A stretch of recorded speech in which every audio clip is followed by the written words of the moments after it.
भौतिक विज्ञान कक्षा 12 यूपी बोर्ड में हम पढ़ रहे हैं चैप्टर 2। तो हमारे चैप्टर दूसरे का जो नाम है वो क्या है, स्थिर वैद्युत विभव तथा धारिता है, जिसके पहले भाग के बारे में हमने पढ़ लिया है और आज पढ़ेंगे पार्ट 2। तो आइए देखते हैं पार्ट 2 में आज हमारा पहला हेडिंग होगा समविभव पृष्ठ। समविभव पृष्ठ। तो समविभव पृष्ठ क्या होता है उसके बारे में जानते हैं। तो वैद्युत क्षेत्र में खींचा गया एक ऐसा पृष्ठ जिसके प्रत्येक जगह पर क्या होगा, वैद्युत विभव समान होता है, उसी को क्या कहते हैं, समविभव पृष्ठ। नाम ही है सम यानी कि समान, विभव और कहाँ पर, पृष्ठ पर। तो पृष्ठ के प्रत्येक बिंदु पर अगर वैद्युत विभव समान है तो उसी को क्या कहते हैं, समविभव पृष्ठ कहते हैं। जैसे एक पृष्ठ ऐसे खींच लिया गया और यहाँ पर प्रत्येक जगह पर वैद्युत विभव क्या है, समान है। वैद्युत बल लिखा है प्लस सिरे से बाहर की ओर और माइनस सिरे से अंदर की ओर होती है।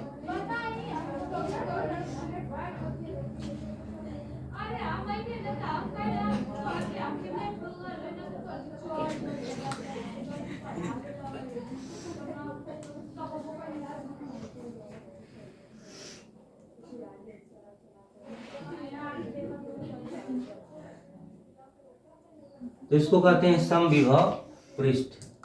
तो समविभव पृष्ठ क्या होता है, वैद्युत क्षेत्र में खींचा गया वह पृष्ठ जिसके प्रत्येक बिंदु पर वैद्युत विभव समान होता है। क्या होता है, वैद्युत क्षेत्र में खींचा गया वह पृष्ठ जिसके प्रत्येक बिंदु पर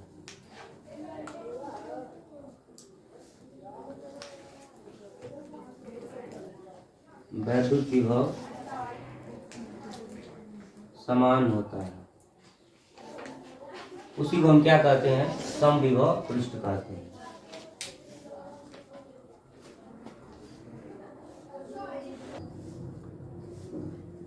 तो समविभव पृष्ठ क्या होता है, वैद्युत क्षेत्र में खींचा गया वह पृष्ठ जिसके प्रत्येक बिंदु पर या प्रत्येक जगह पर वैद्युत विभव क्या हो, समान हो। जैसे यहाँ पर, यहाँ पर, यहाँ पर और हर जगह पर विभव क्या हो जाए, समान होगा, तो उसको हम कहेंगे समविभव पृष्ठ। अब हमारा जो दूसरा हेडिंग है वो क्या होगा, समविभव पृष्ठ के बाद वैद्युत स्थितिज ऊर्जा। वैद्युत स्थितिज ऊर्जा।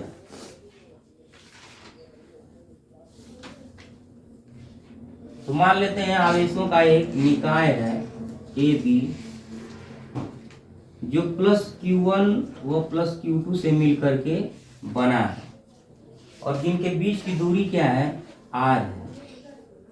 जिनके बीच की दूरी जो है R है।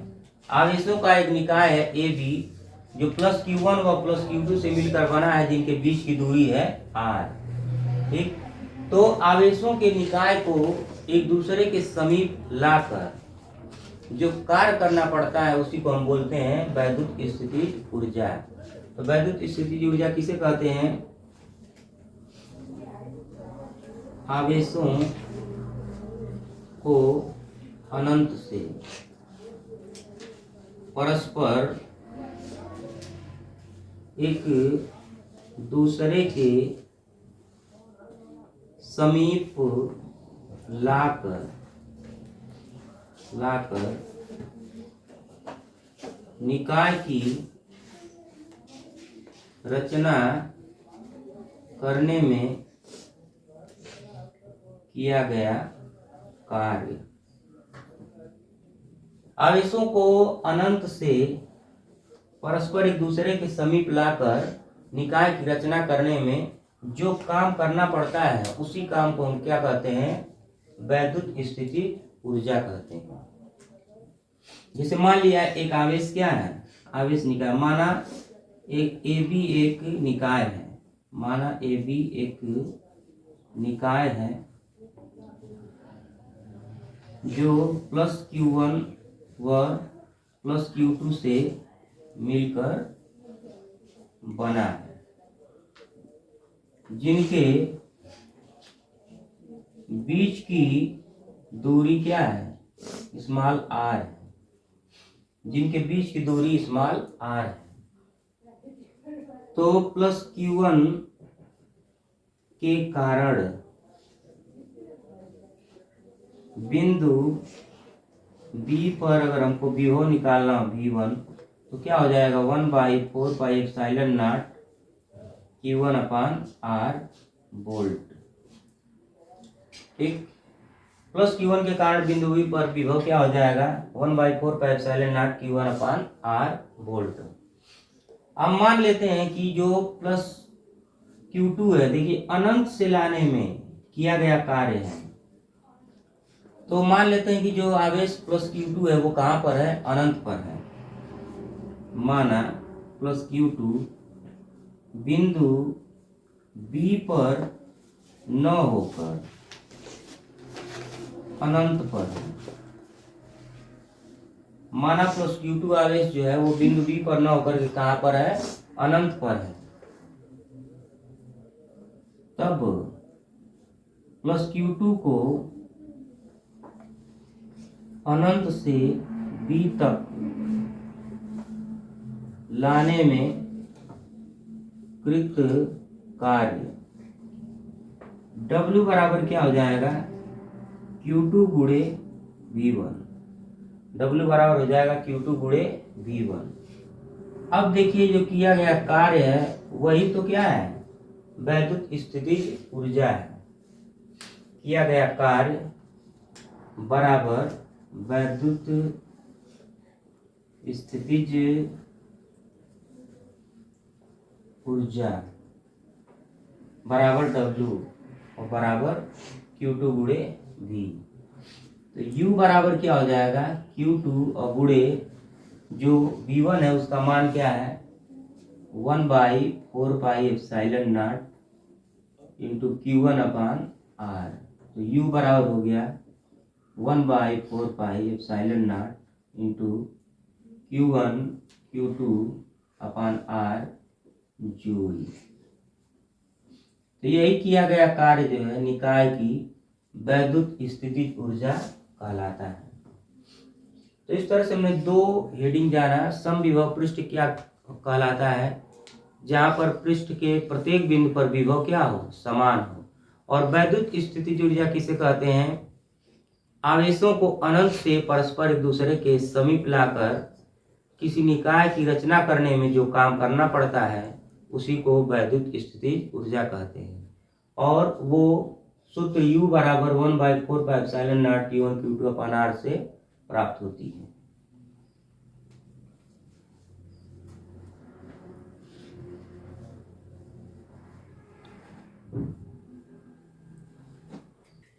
तो देखिए समविभव पृष्ठ के बाद देखते हैं वैद्युत स्थितिज ऊर्जा। और वैद्युत स्थितिज ऊर्जा के बाद क्या है, विभव प्रवणता।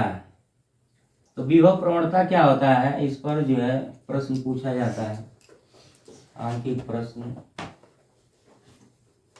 विभव प्रवणता को ही हम क्या बोल देते हैं कभी कभी, वैद्युत क्षेत्र की तीव्रता। तो विभव प्रवणता और वैद्युत क्षेत्र की तीव्रता में संबंध भी होता है। विभव प्रवणता पोटेंशियल ग्रेडियंट।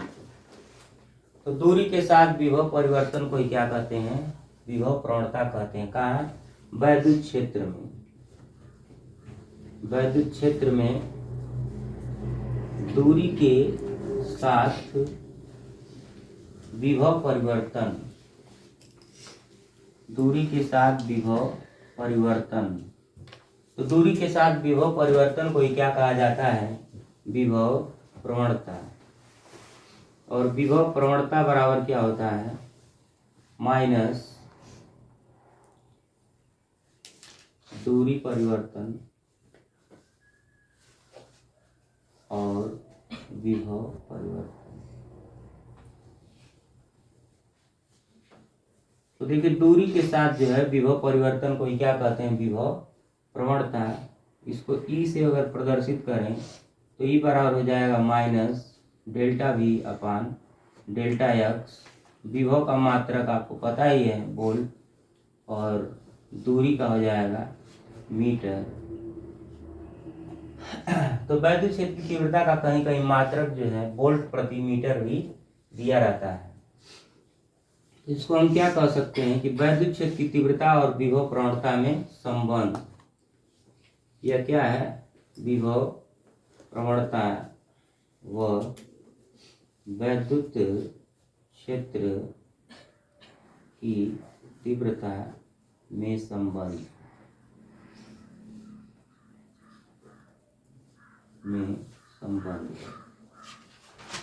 तो यह क्या है? यह विभव प्रवणता व वैद्युत क्षेत्र की तीव्रता में संबंध। तो विभव प्रवणता किसे कहते हैं? दूरी के साथ विभव परिवर्तन को क्या कहते हैं? विभव प्रवणता कहते हैं।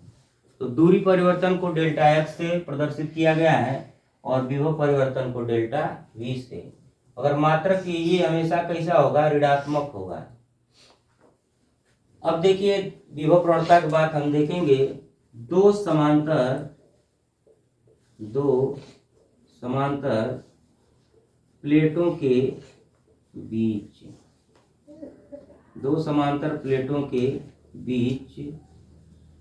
वैद्युत क्षेत्र की तीव्रता।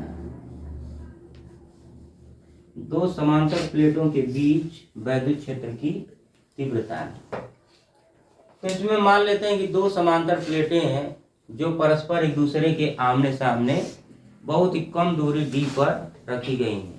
और जब प्लेटें परस्पर एक दूसरे के सामने बहुत कम दूरी पर रखी जाती हैं तो अगर एक प्लेट पर प्लस चार्ज होगा तो दूसरी प्लेट क्या होगी? उससे प्रेरित होगी और उस पर माइनस चार्ज आ जाएगा। जैसे मान लीजिए कि दो धातु की प्लेटें हैं जिसमें से इसका विभव है V1 और इसका विभव है V2 और ये एक दूसरे से बहुत ही कम दूरी पर रखी गई हैं, D पर रखी गई हैं और उनके बीच एक समान वैद्युत क्षेत्र है। वैद्युत क्षेत्र को वैद्युत बल रेखाओं द्वारा प्रदर्शित किया गया है।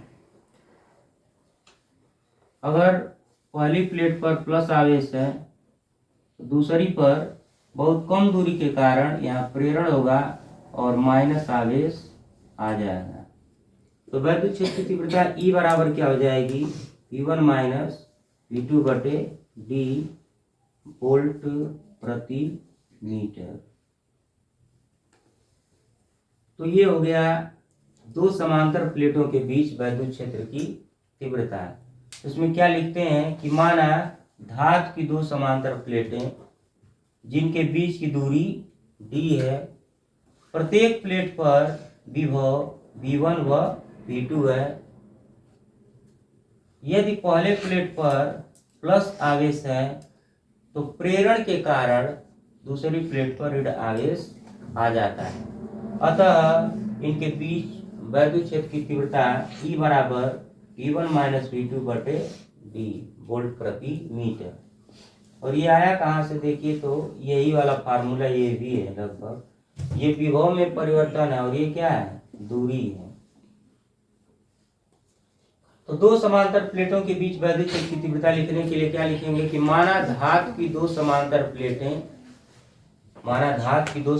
प्लेटें जिनके बीच की दूरी D है तथा पहली प्लेट पर विभव V1 है, दूसरे प्लेट पर विभव क्या है? V2 है। यदि पहली प्लेट पर प्लस आवेश दिया जा रहा है तो प्रेरण के कारण दूसरी प्लेट पर ऋण आवेश उत्पन्न हो जा रहा है। इस प्रकार दोनों समांतर प्लेटों के बीच वैद्युत क्षेत्र की तीव्रता E बराबर V1 माइनस V2 बटे D वोल्ट प्रति मीटर। तो इस तरह से इसको लिखा जा सकता है। अब अगला हेडिंग देखते हैं।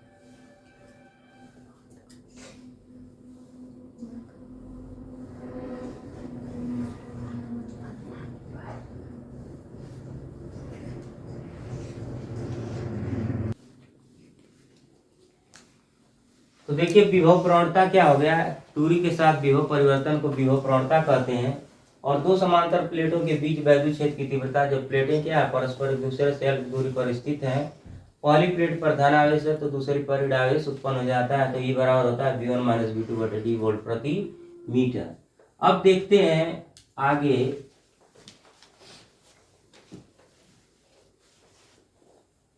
चालक तथा परावैद्युत। चालक पदार्थ किनको कहते हैं? चालक तथा अचालक। अचालक को हम क्या कहते हैं?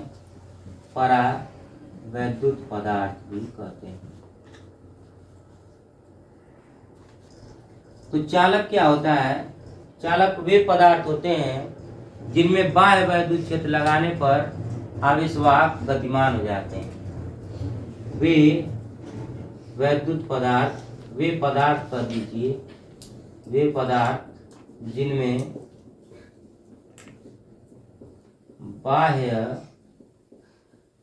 वैद्युत क्षेत्र लगाने पर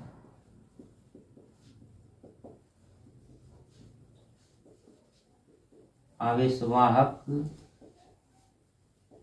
गतिमान हो जाए। आवेशवाहक गतिमान हो जाए उसी को क्या कहेंगे हम? चालक कहेंगे। जैसे Fe हो गया और कॉपर हो गया, एल्युमिनियम हो गया, सिल्वर हो गया, गोल्ड हो गया आदि। यह हम कहें कि जिनमें धारा का प्रवाह अत्यंत सुगमता से होता है उन्हीं को क्या कहते हैं? चालक कहते हैं। अब बात आती है अचालक पदार्थ अथवा इंसुलेटर की। तो अचालक क्या होते हैं? वे पदार्थ जिनमें बाह्य वैद्युत क्षेत्र लगाने पर आवेशवाहक गतिमान न हो, या कहें कि जिनमें धारा का प्रवाह न हो या आवेशवाहक गतिमान न हो। आवेशवाहक गतिमान न हो। जैसे रबड़, कांच, प्लास्टिक, मोम आदि।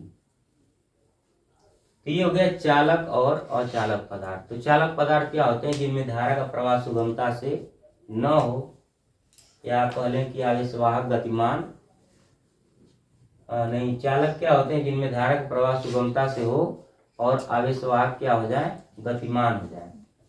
और उसी का ठीक उल्टा क्या है? अचालक या परावैद्युत, तो जिसमें धारा का प्रवाह न हो और आवेशवाहक गतिमान न हो। जैसे रबड़, कांच, प्लास्टिक, मोम, ये सब क्या है? इंसुलेटर है, परावैद्युत है, अचालक है अथवा कुचालक है। अब देखते हैं हम अचालक कुचालक के बाद जो वैद्युत विभव था उसका पोर्शन अब धीरे धीरे समापन की कगार पर है। अब आ जाएगा धारिता। तो धारिता क्या होता है? संधारित्र की धारिता क्या होता है उसी के बारे में हमको अब जानना है। तो देखते हैं धारिता। धारिता का मतलब क्या होता है? एक प्रकार का आयतन है या एक प्रकार का कोई बर्तन है समझ लीजिए, जिसमें क्या रखा जाता है? चार्ज। तो चार्ज स्टोर करने की क्षमता को ही क्या कहते हैं? धारिता कहते हैं। यानी धारिता क्या है? आवेश संग्रहण करने की क्षमता की माप है। तो आइए देखते हैं धारिता। तो धारिता क्या होता है? आवेश संग्रहण करने की क्षमता की माप को ही क्या कहते हैं? धारिता कहते हैं। धारिता, कैपेसिटेंस।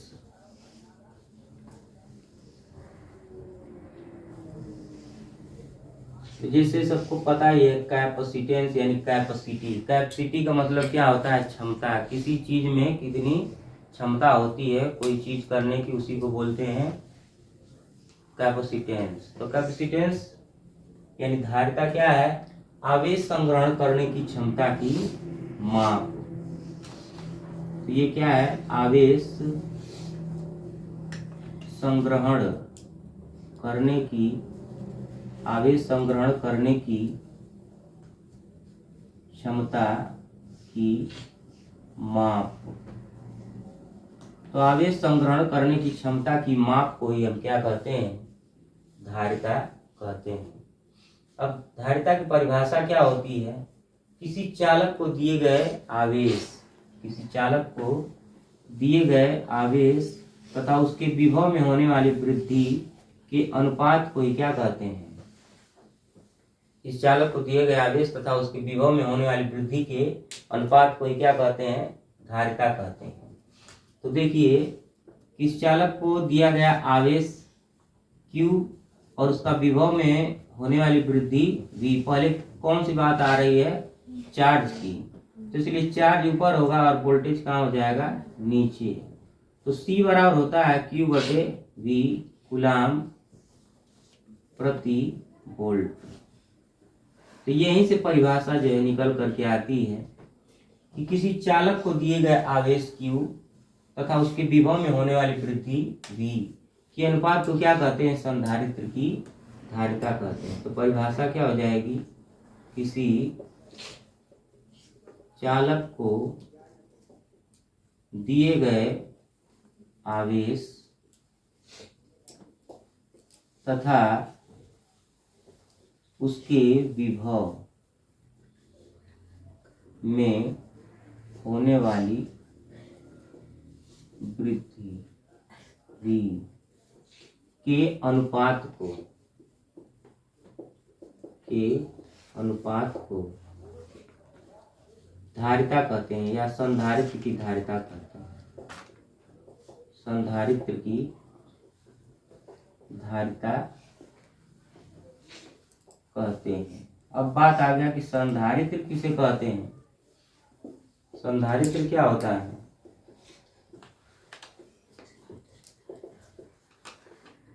तो संधारित्र होता है कैपेसिटर। ये कैपेसिटर है और ये उसकी क्या है? कैपेसिटी है। तो कैपेसिटर की कैपेसिटी। तो संधारित्र क्या होता है? संधारित्र जो है वह समायोजन है जिसमें दो समांतर प्लेटें परस्पर एक दूसरे से अल्प दूरी पर रखी जाती हैं, जिसमें एक प्लेट पर धन आवेश होता है तो दूसरी प्लेट पर क्या हो जाता है? ऋण आवेश उत्पन्न हो जाता है। उसी को हम बोलते हैं संधारित्र। तो संधारित्र क्या है? संधारित्र वह समायोजन है जिसमें दो समांतर प्लेटें परस्पर एक दूसरे से अल्प दूरी पर स्थित होती हैं, जिसमें एक प्लेट पर धन आवेश होता है तो प्रेरण के कारण दूसरी प्लेट पर ऋण आवेश उत्पन्न हो जाता है। उसी को हम क्या बोलते हैं? संधारित्र बोलते हैं। तो संधारित्र क्या है? वह समायोजन जिसमें दो समांतर प्लेटें परस्पर एक दूसरे से अल्प दूरी पर स्थित होती हैं। तो वह समायोजन जिसमें दो समांतर प्लेटें परस्पर एक दूसरे से अल्प दूरी पर स्थित होती हैं, यदि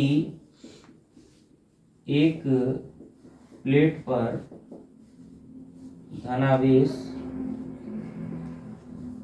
होता है तो प्रेरण के कारण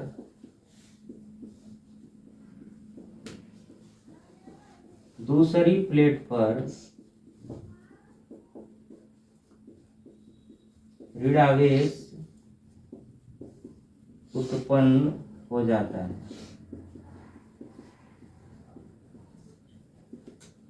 तो वह समायोजन जिसमें दो समांतर प्लेटें परस्पर एक दूसरे से अल्प दूरी पर स्थित होती हैं, यदि एक प्लेट पर धनावेश होता है तो प्रेरण के कारण दूसरी प्लेट पर क्या हो जाता है? ऋण आवेश उत्पन्न हो जाता है। इसी को हम क्या कहते हैं? संधारित्र कहते हैं।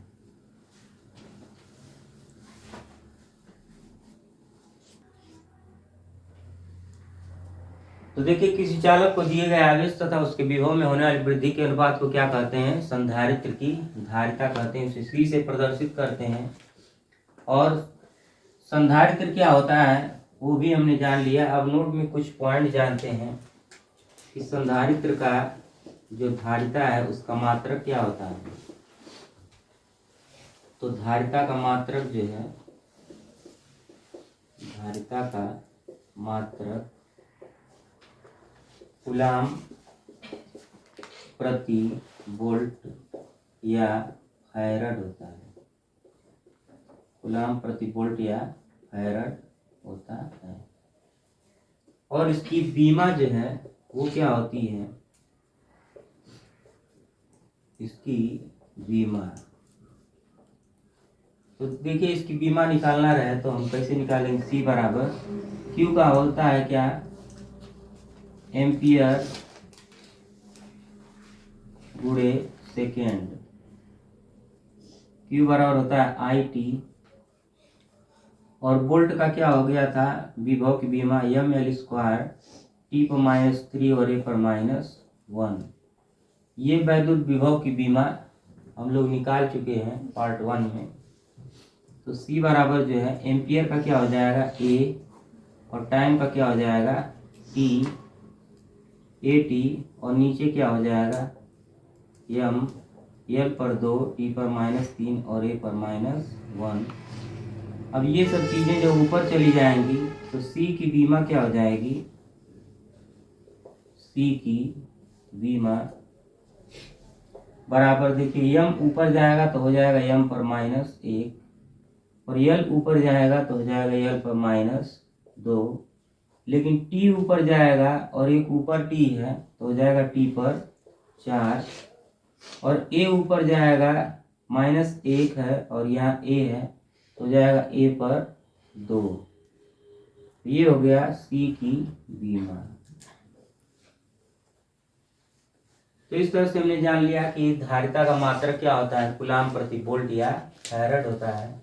और इसकी बीमा क्या होती है, M/1, L/2, T/4 और A/2। अब देखते हैं आवेशित विलगित गोली चालक के कारण धारिता है। विलगित गोली चालक की धारिता है।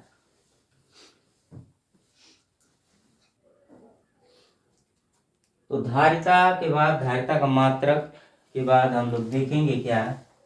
तो देखिए संधारित्र की धारिता की बीमा क्या हो गया, M/1, L/2, T/4 और A/2। अब देखेंगे विलगित गोलीय चालक की धारिता। क्या देखेंगे, विलगित गोली चालक की धारिता। विलगित का मतलब क्या होता है, अकेला, आइसोलेटेड। विलगित गोलीय चालक की धारिता है।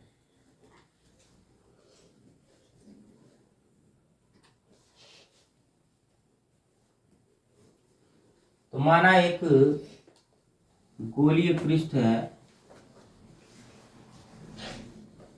जिसका केंद्र O है और इससे R दूरी पर या A दूरी पर +Q आवेश इसके पृष्ठ पर एक समान रूप से वितरित है। +Q आवेश जो है एक समान रूप से वितरित है।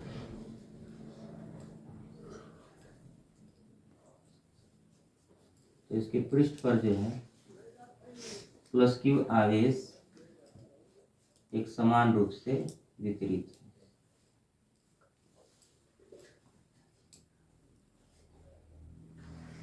+Q आवेश जो है पृष्ठ पर एक समान रूप से वितरित है।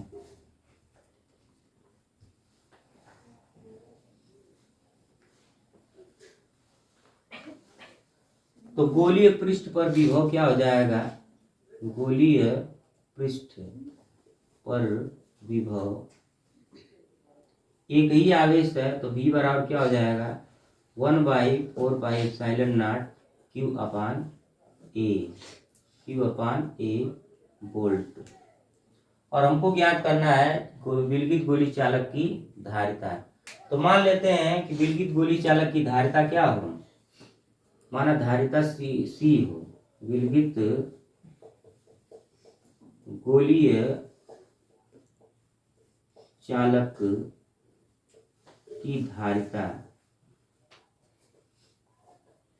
सी हो तो सी बराबर क्या होता है क्यू बटे वी। तो सी बराबर यहाँ पर क्या रख देंगे, मान लीजिए कि ये जो विलगित गोली चालक है किसी माध्यम में रखा है जिसका परावैद्युतांक क्या है के है, तो v बराबर हो जाएगा 1/4 पाई एप्सिलॉन नॉट के और q अपान a वोल्ट। तो c बराबर जो है q बटे क्या होगा v का मान रखेंगे तो 1/4 पाई एप्सिलॉन नॉट के और इंटू q अपान a। तो देखिए q से ये q जो है कैंसिल हो जाएगा तो हमको c बराबर मिल जाएगा क्या 4 pi epsilon not K into a। तो जो विलगित गोली चालक की जो धारिता होती है वो दूरी के क्या होती है अनुक्रमानुपाती होती है, यानी सी प्रोपोर्शनल क्या हो गया ए। मान लेते हैं कि निर्वात अथवा वायु के लिए निर्वात अथवा वायु के लिए के बराबर हो जाता है 1 तथा संधारित्र की या धारिता क्या हो जाती है, धारिता C0 हो जाती है। निर्वात अथवा वायु के लिए के बराबर हो जाएगा 1, तो जो विलगित गोली चालक है उसकी धारिता क्या हो जाएगी C0। तो देखिए जो C0 है अभी क्या हो जाएगा 4 पाई एप्सिलॉन नॉट ए और इसको मान लेते हैं हम समीकरण नंबर 2 और इसको मान लेते हैं समीकरण नंबर 1। तो यदि हम समीकरण 1 को समीकरण 1 से क्या कर 2 से क्या कर दें भाग कर दें, समीकरण 2 भागे समीकरण 1 या समीकरण 1 भागे समीकरण 2, तो हमको क्या मिल जाएगा कि c बटे c not equal to 4 pi epsilon not K into A upon 4 pi epsilon not into A. अब 4 pi epsilon not A cut जाएगा ऊपर से तो बच जाएगा क्या के और के बराबर हो जाएगा सी बटे सी नॉट। तो जो सी नॉट है वो क्या है निर्वात की धारिता है और जो सी है वो क्या है माध्यम की धारिता है। तो सी नॉट क्या है निर्वात अथवा वायु की धारिता है और सी क्या है उस माध्यम की धारिता है और के क्या है परावैद्युतांक है। तो देखिए विलगित गोली चालक की धारिता क्या होती है, माना कोई विलगित गोलीय चालक केंद्र O वाला क्या है एक विलगित गोली चालक है जिसके केंद्र O से A दूरी पर गोले के पृष्ठ पर प्लस q कूलाम का आवेश एक समान रूप से वितरित है। तो प्लस q के कारण गोली पृष्ठ पर जो विभव होगा वो क्या हो जाएगा v बराबर 1/4 पाई epsilon not q upon a volt. Charge एक ही है तो एक चार्ज के कारण विभव इतना ही होता है और इसको माना गया क्या कि यह जो विलगित गोली चालक है किसी ऐसे माध्यम में रखा है जिसका परावैद्युतांक क्या है k है, तो यहाँ पर k को इंक्लूड कर लिया गया। अब विलगित गोली चालक की धारिता C बराबर क्या हो जाएगा Q अपान V। तो V का जो मान है इतना वो यहाँ रख देंगे तो देखिए Q से ये वाला Q जो है कट जाएगा तो C बराबर 4 pi epsilon not K into A आ जाएगा। ये सभी चीजें क्या है नियतांक है तो A क्या है यही जो है घटेगा बढ़ेगा, ये है त्रिज्या। तो हम कह सकते हैं कि विलगित गोली चालक की जो धारिता होती है वो त्रिज्या के अनुक्रमानुपाती होती है। तो यहाँ तक तो हमारा निगमन हो गया इसका विलगित गोली चालक की धारिता था। लेकिन अगर माना जाए क्या कि निर्वात और वायु के लिए k का मान क्या हो जाए 1, तो जो माध्यम की धारिता है वो निर्वात और वायु के लिए क्या हो जाएगी C0। इस C0 को हम क्या कहेंगे निर्वात अथवा वायु की धारिता। निर्वात में धारिता क्या हो जाएगी C0। तब C0 बराबर क्या हो जाएगा 4 pi epsilon not into A। अगर 1 को 2 से क्या कर दिया जाए 1 और 2 को भाग कर दिया जाए तो समीकरण 1 भागे 2 बराबर ये C बटे C0। बस देखिए ये वाला पूरा पार्ट कटेगा इसमें बस K एक्स्ट्रा है तो बस वही क्या होगा बच जाएगा और के क्या है, माध्यम का परावैद्युतांक है। तो इस तरह से हमारा हो गया विलगित गोली चालक की धारिता। और विलगित गोली चालक की धारिता के साथ ही हमारा स्थिर वैद्युत विभव तथा धारिता का पार्ट 2 यहीं पर समाप्त होता है। मिलते हैं अगले पार्ट में, तब तक आप हमारे चैनल पर बने रहें।